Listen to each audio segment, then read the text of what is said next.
Hello students, welcome to the Sun Academy. इस video में हम डिस्कस करेंगे chromosomal aberration and gene mutation. तो अभी हमारे पास कुछ एक और दो म्यूटेशन रहती हैं, इनको हम डिस्कस करेंगे इस वीडियो में। क्रोमोसोमल एब्रेशन क्या है, साथ में हम जीन म्यूटेशन को कवर करके इस चैप्टर को फिनिश करेंगे। तो आइए स्टार्ट करते हैं इस वीडियो को। क्रोमोसोमल एब्रेशन एक टाइप है क्रोमोसोमल म्यूटेशन का, और इसके अंदर क्या होता है, चेंज इन क्रोमोसोम स्ट्रक्चर।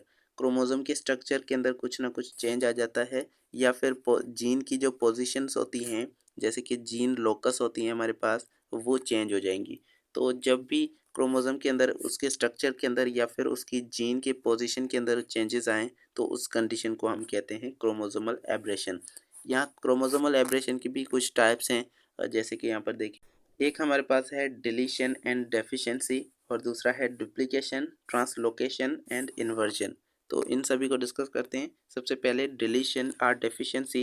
यहाँ पर डिलीशन से मतलब हो रहा है कि कोई चीज़ डिलीट होगी, इसका मतलब है वहाँ से कोई ना कोई चीज़ जो है वो रिमूव हो जाएगी क्रोमोसोम से। तो क्रोमोसोम ब्रेक फ्रॉम वन और more than one places, so some of the portion is lost. Chromosome जो है कभी कभी किसी एक पोर्शन से या फिर कहीं से वो क्रोमोसोम टूट जाता है, और वहाँ से उसका जो वो पार्ट है, वो पोर्शन है, वो लॉस्ट हो जाता है, वो वहाँ से गायब हो जाता है। तो इस कंडीशन को हम क्या कहते हैं, डिलीशन कहते हैं। तो the remaining part of the karyotype is left in loss.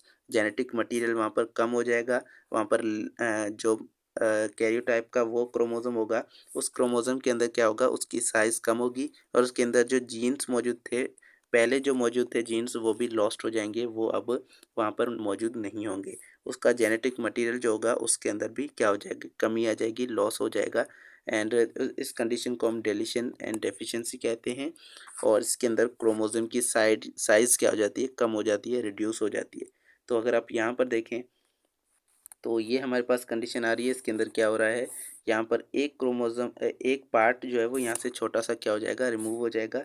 ये वाला पार्ट अगर यहाँ से रिमूव होगा तो बाकी का क्रोमोसोम कितना बचेगा, यहाँ पर ये इतना क्रोमोसोम आपको जो है वो दिख रहा है। तो ये हमारे पास क्रोमोसोम बाकी का जो है बच जाएगा। तो इसके अंदर ये छोटा सा पार्ट अब ये कहाँ गया, ये पता नहीं, लेकिन इसके अंदर कमी आ गई है, इसकी लेंथ भी कम हो गई है, साइज़ भी इसकी कम हो गई है, और इसके अंदर जीन्स जो है वो क्या हो गई है, लॉस्ट हो गई है, जेनेटिक मटेरियल इसके अंदर लॉस हो गया है। तो ये कंडीशन डिलीशन और डेफिशिएंसी कहलाती है। दूसरी है डुप्लीकेशन। डुप्लीकेशन का मतलब है process where broken part of chromosome attached with the homologous chromosome and the genes of same character become duplicated and the size of chromosome increases. अब इसके अंदर क्या होता है, एक क्रोमोसोम से एक छोटा सा पार्ट टूटता है और वो साथ वाले होमोलोगस क्रोमोसोम के अंदर जाकर जुड़ जाता है। तो आपको पता है दो क्रोमोसोम जो है आपस में पेयर्ड में होते हैं, और उन पर अगर एक पर एक जीन यहाँ पर है तो दूसरे पर भी यहाँ पर सेम जगह पे, सेम जीन लोकस पे सेम तरह का जीन मौजूद होगा। तो ये हमारे पास कंडीशन जो है ये मौजूद होती है। अगर एक क्रोमोसोम से के अंदर जो है, अगर कोई एक पार्ट टूट जाए और वो जाकर साथ वाले होमोलोगस क्रोमोसोम के अंदर अगर जाकर अटैच हो जाए, तो उस कंडीशन को हम कहते हैं डुप्लीकेशन। इसके अंदर क्या होगा, सपोज यहाँ पर ये क्रोमोसोम है और यहाँ पर इसका छोटा सा पार्ट टूटा है। अब ये छोटा सा पार्ट जाकर उसके साथ वाले क्रोमोसोम के अंदर जाकर जो है वो जुड़ जाएगा, और हमें जो है इस तरह की कंडीशन मिलेगी कि ये पार्ट इसका है, इस क्रोमोसोम का है। तो अब देखें, इस क्रोमोसोम में एक तो जीन ये पहले से मौजूद था, अब ये दूसरा इस क्रोमोसोम का जीन भी यहाँ पर आ गया है, तो अब एक ही तरह के इसके पास दो जीन मौजूद हैं। दो जीन हैं जो कि एक ही कैरेक्टर को, एक ही ट्रेट को शो कर रहे हैं। तो इसीलिए इसको डुप्लीकेशन कह रहे हैं, क्योंकि इसके अंदर ये जो जीन मौजूद था, ये जीन क्या हो जाएगा, डुप्लीकेट हो जाएगा। एक क्रोमोसोम के अंदर ये जीन क्या हो जाएगा, ज़ीरो हो जाएगा, यहाँ पर ख़त्म हो जाएगा, जबकि दूसरे के अंदर ये क्या हो जाएगा, डुप्लीकेट हो जाएगा, यहाँ पर दो हो जाएंगे। तो एक क्रोमोसोम के अंदर अगर जीन जो है वो डबल हो रहा है, डुप्लीकेट हो रहा है, तो इस कंडीशन को डुप्लीकेशन कहते हैं। और इसके अंदर एक क्रोमोसोम की साइज़ क्या हो जाती है, बढ़ जाती है, और इसके अंदर ये इसका एक क्रोमोसोम का पार्ट जो है वो दूसरे होमोलोगस क्रोमोसोम में जाकर अटैच हो जाता है। तीसरी कंडीशन है ट्रांसलोकेशन। ये सारी जो है हमारे पास क्या है, ये क्रोमोसोमल एब्रेशन है, जिसके अंदर क्रोमोसोम का स्ट्रक्चर चेंज हो रहा है। A process where broken part of chromosome attach with the non homologous chromosome is called translocation.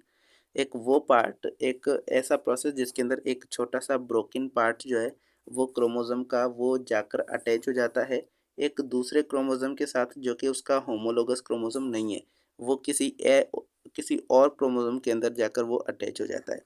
तो सपोज़ यहाँ पर हमारे पास नीचे ट्रांसलोकेशन जो है वो ये दिखाई गई है। इसके अंदर क्या हो रहा है, ये एक क्रोमोसोम है और ये दूसरा क्रोमोसोम है। ये दोनों होमोलोगस क्रोमोसोम नहीं है, मतलब कि एक सेल के एक क्रोमोसोम नहीं है, बल्कि ये सेल के दूसरे दूसरे क्रोमोसोम है। तो अगर यहाँ पर जो है वो ये पार्ट ब्रेक डाउन हुआ है तो ये जाकर इसके साथ जुड़ जाएगा और इसका जो छोटा सा पार्ट था ये आकर इसके साथ जुड़ जाएगा। तो यहाँ पर आपको इस तरह की कंडीशन मिलेगी कि यहाँ पर देखें रेड वाला पार्ट यहाँ पर जुड़ चुका है और यहाँ पर इस क्रोमोसोम के साथ ग्रीन वाला पार्ट जुड़ चुका है। तो ये कंडीशन हमारे पास कहलाती है ट्रांसलोकेशन, जिसके अंदर जो है एक क्रोमोसोम का एक पार्ट जो है ये रिमूव हो गया और दूसरे क्रोमोसोम के अंदर आ गया। अब इसके अंदर क्या कंडीशंस होती हैं कि इसका रिजल्ट क्या होता है, the size of chromosome increase. इसके अंदर एक क्रोमोसोम की साइज़ इंक्रीज भी हो सकती है और साथ में also increase, but genes do not duplicate. इसके अंदर जो जीन होंगे वो डुप्लीकेट नहीं होंगे, क्योंकि वो जो क्रोमोसोम था उसके अंदर पहले से उसी टाइप के जीन मौजूद नहीं है जैसे इस क्रोमोसोम के अंदर मौजूद थे। अब इसका पार्ट अगर उसके अंदर गए जाएगा तो ये दोनों होमोलोगस नहीं है, इन दोनों के अंदर सेम क्रोमोसोम मौजूद नहीं है।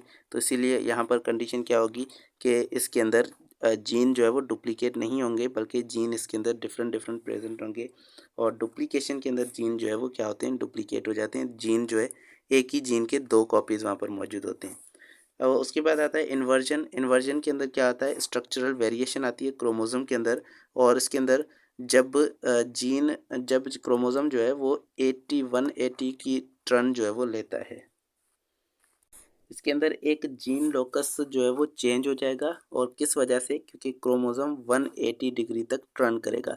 अगर यहाँ पर हमारे पास एक जीन लोकस है इस क्रोमोसोम का, तो अगर हमारे पास ये क्रोमोसोम जो है वो टर्न करे 180 तक ये टर्न कर जाए, तो इसका ये वाला पार्ट जो है ये कहाँ पर आ जाएगा, इस साइड पे आ जाएगा। और ये वाला पार्ट जो है ये हमारे पास नीचे आ जाएगा, तो ये वाला पार्ट यहाँ पर आ जाएगा। तो अब हमारे पास कंडीशन क्या बनेगी कि यहाँ पर जो पार्ट था वो यहाँ पर आ जाएगा और यहाँ पर जो पार्ट था वो यहाँ पर आ जाएगा, ये दोनों आपस में एक्सचेंज हो जाएंगे।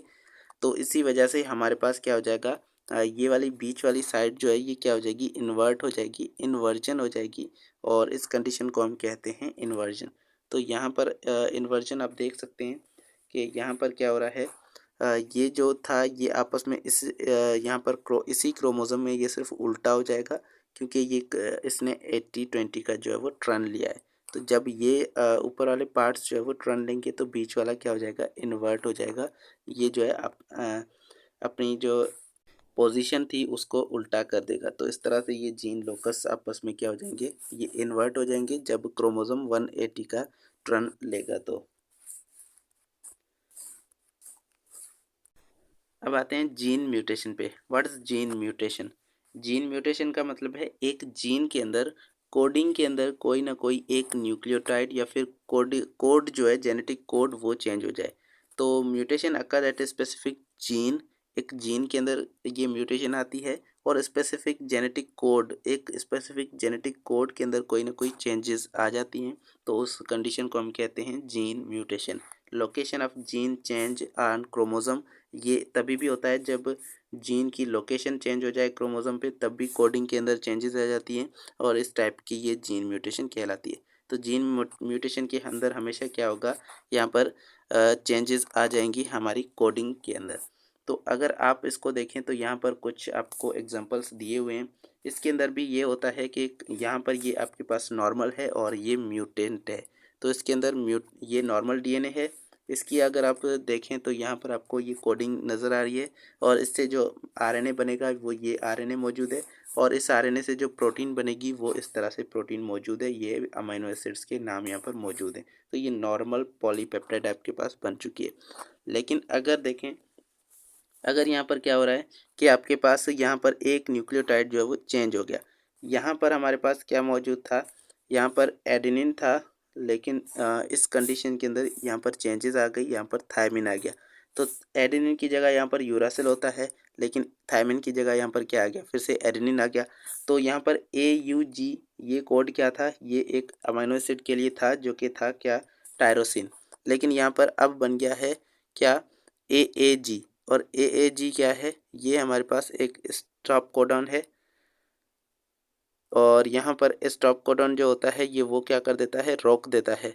तो इसीलिए यहाँ पर हमारे पास ये जो है स्टॉप कोडॉन है तो ये रोक देगा। यहाँ पर AAG ये क्या है, स्टॉप कोडॉन है, तो ये क्या कर देगा, स्टॉप कर देगा पॉलीपेप्टाइड की सिंथेसिस को। और इसी वजह से यहाँ पर आगे पॉलीपेप्टाइड नहीं बनेगी, मतलब कि प्रोटीन आगे नहीं बनेगी।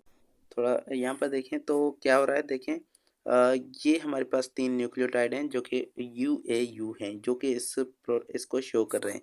लेकिन यहाँ पर हमारे पास अगर बन गया है UAA, तो ये 3 जो होते हैं हमारे पास क्या होते हैं, ये तीनों स्टॉप कोडॉन है। तो इसीलिए यहाँ पर ये कोडॉन जो बन गया है ये स्टॉप कोडॉन है और ये रोक देगा पॉलीपेप्टाइड की सिंथेसिस को। तो इसीलिए क्या हो गया, एक न्यूक्लियोटाइड के म्यूटेशन होने से यहाँ पर जो है वो पूरी पॉलीपेप्टाइड आगे सिंथेसिस नहीं हुई, तो बड़ी चेंजिंग आ गई हमारी प्रोटीन के अंदर।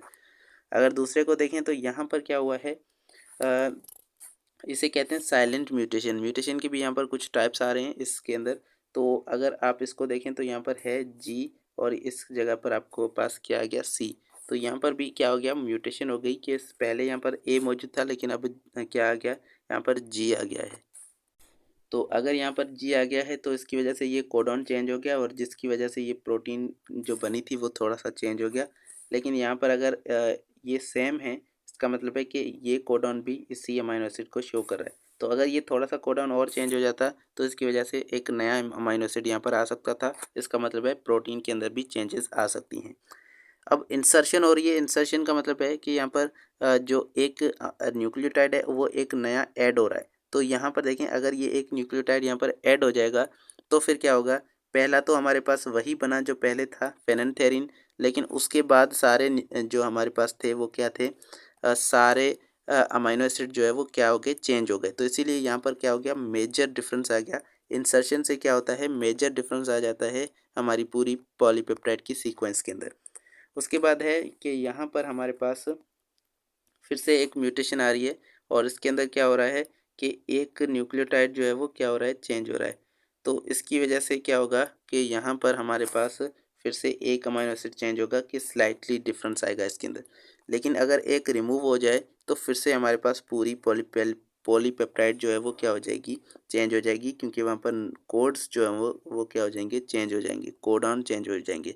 तो इस तरह से ये हमारे पास पूरी कंडीशंस हैं जो कि जीन के अंदर थोड़ी से भी न्यूक्लियोटाइड्स की सीक्वेंस चेंज होती है तो हमारे पास क्या आ जाते हैं, ये डिफरेंसेस आ जाते हैं और हमारी प्रोटीन के अंदर इतने सारे म्यूटेशन आ जाते हैं।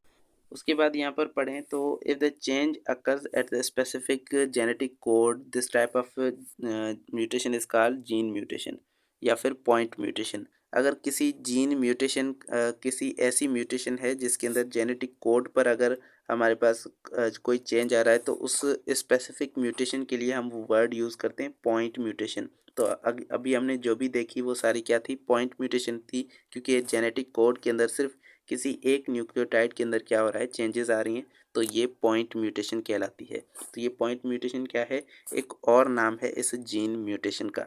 This change in nucleotide sequence at this change in nucleotide sequence develop change in the sequence of sequence or type of amino acid। ये जो चेंज आ रहा है इसकी वजह से क्या होगा, या तो सीक्वेंस चेंज हो जाएगी या तो अमीनो एसिड की सीक्वेंस जो है वो चेंज हो जाएगी, जिसकी वजह से क्या होगा, प्रोटीन की नेचर चेंज हो जाएगी। क्योंकि एक प्रोटीन की सीक्वेंस के अंदर अगर एक अमीनो एसिड भी चेंज हो जाए तो उसकी वजह से पूरी प्रोटीन जो है उसकी वो फंक्शनल, या तो फंक्शनल नहीं रहती या तो वो उसके अंदर चेंजेस ज़्यादा आ जाती हैं और एक नई प्रोटीन हमारे पास मिलती है। कोई डिफरेंट प्रोटीन बनेगी या तो वहाँ पर कोई ऐसी प्रोटीन बनेगी जो कि नॉन फंक्शनल है, जिसका कोई काम नहीं है। तो यहाँ पर डिफरेंट टाइप की प्रोटीन बन सकती हैं और हमें वैरायटी मिलती है।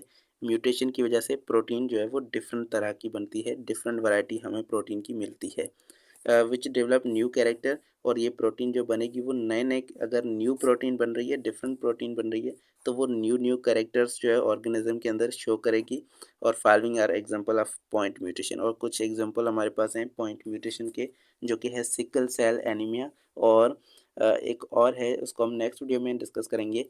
तो मिलते हैं नेक्स्ट वीडियो में। Thank you so much. अल्लाह हाफिज़।